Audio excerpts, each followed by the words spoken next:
కానీ ఇప్పుడు అనుకుంటున్నారా అఖండ యాక్చువల్గా ఆ టైంలో అనుకుంటానికి రాలేదు కదా, అరే మేము రిలీజ్ చేసి ఉంటే బాగుండేది అన్న ఫీలింగ్ ఎప్పుడన్నా ఉందా? లేదు సార్, అది పోస్ట్పోన్ అయింది నా మంచి కోసమే అనుకుంటున్నా నిజంగా.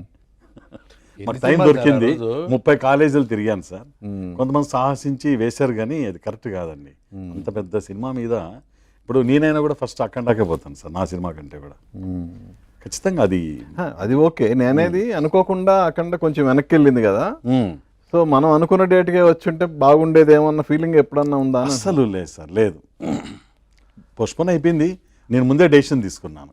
నేనేం పోస్టర్లు కొట్టలేదు, ఏ పేపర్లో కూడా ఆంధ్రజ్యోతిలో కిందలో కూడా యాడ్ ఇవ్వలేదు. ఓన్లీ స్టాండీస్ ఒక 350 థియేటర్స్లో పెట్టాను, రిలీజింగ్ ఇన్ 19th అని. అది ట్రైలర్ ఒకటి అఖండాతో వేయాలనుకున్నాను. ఓకే, ఇవన్నీ ఆగిపోయినాయి అనమాట. ఓకే. ఇప్పుడు టికెట్ ప్రైస్ ఎలా ఉంటుంది? 100 సార్, 199. 99 రూపీస్. ఇంకా సింగిల్ స్క్రీన్స్లో అయితే 70, 60, 100 సెకండ్ క్లాస్ ఉంటుంది కదా, అవి అరౌండ్ 60 to 70.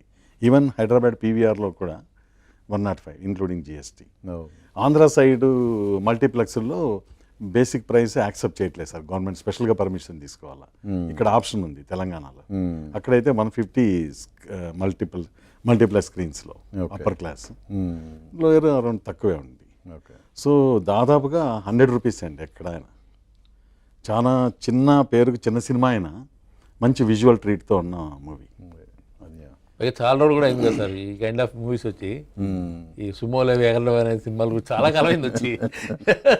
ఒక్కొక్కసారి చెప్పలేం, ఎందుకంటే గదర్ 2 హిందీలో చాలా రోజుల తర్వాత వచ్చింది. ఇది మళ్ళా ఓల్డ్ ఆ స్టైల్లో కొంచెం పెద్ద హిట్ అయిపోయింది ఆ సినిమా గదర్. సో దాని ఆడియన్స్ దానికి సెపరేట్గా ఉంటారు ఇప్పుడు కూడా కమర్షియల్ సినిమాలకి. చాలా సినిమాలు ప్రూవ్ అవుతుంటాయి కదా, ఒక్కొక్కసారి మనం అనుకుంటాం సినిమాలు ఏదో మొత్తం ఫైట్లే కదా అనుకుంటాం, కానీ సినిమాలు ఆడుతూ ఉంటాయి.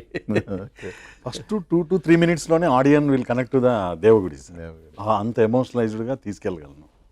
అదే చాలా జాగ్రత్త తీసుకున్నాను, కనెక్ట్ అయిపోతారు వాళ్ళు. ఎప్పుడైతే ఎంగేజ్ అయిపోయారో ఈ కొత్త వాళ్ళనే ఫీల్ కూడా లేకుండా బాగా చాలా నీట్గా డిజైన్ చేశాను, ఎస్పెషల్లీ ఇన్ స్క్రీన్ ప్లే జాగ్రత్తలు తీసుకున్నాను. మెయిన్ ఆ ఒరిజినల్ లొకేషన్లో చేయడం వల్ల కూడా బ్యాక్ డ్రాప్ కొంచెం ఫ్రెష్గా ఉంటుందండి అది కూడా.